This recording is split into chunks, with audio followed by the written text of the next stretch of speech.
Hi, I am Debra R. Richardson of Debra R. Richardson LLC, and I work with you to help you clean up your vendor data, clean up your vendor processes so that you can pay the right vendor. Now, this week's Vendor Master File tip of the week isn't about vendors at all.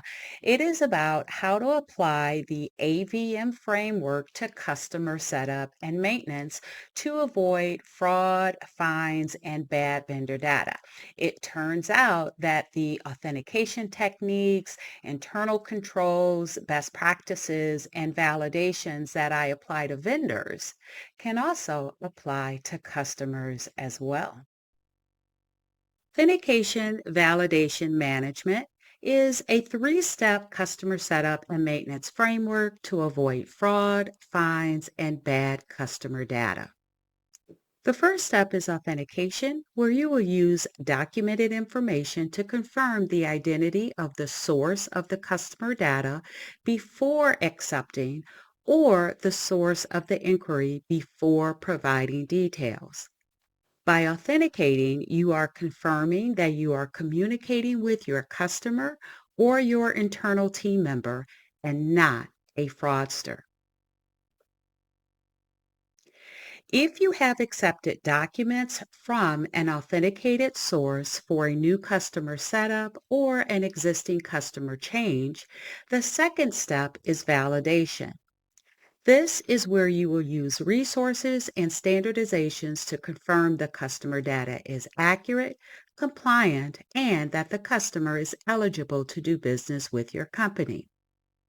Once you have validated the information is accurate and is standardized and have entered it into your accounting system or ERP, you don't stop there. You move to the third step, management. In this step, you will use inactivation and revalidation to confirm the customer data remains accurate and compliant and that the customer remains eligible to do business with your company.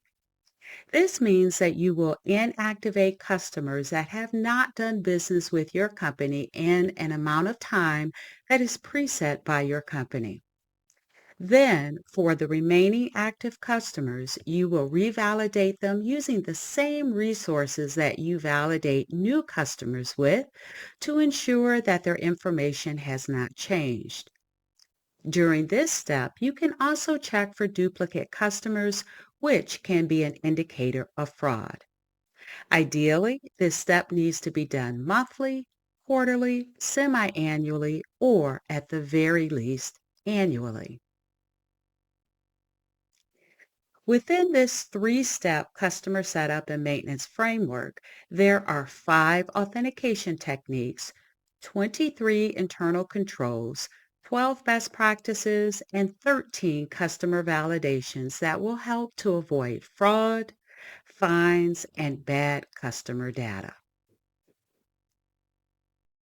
All right, so if you are ready to add some structure to your customer setup and maintenance process by implementing this framework, you can do so with this training session that is being offered at 50% off through June 15th, 2025. The link will be in the description, or you can scan this QR code. Now, if for, I should say, those of you where the customer master file is also the vendor master file. Coming up next, this podcast episode that highlights 3 benefits that you should be taking advantage of. So if you'd like more information on how to improve your vendor process, please go to my website, debrarrichardson.com, for free tools and resources to avoid fraud, fines, and bad vendor data. And if you would like over 115 annual hours of training for your vendor team and now also your customer team, check out the Vendor Process Training Center at training.debrarrichardson.com. So good luck and be sure to subscribe and hit the notification bell to be notified next Tuesday for the next Vendor Master File tip of the week.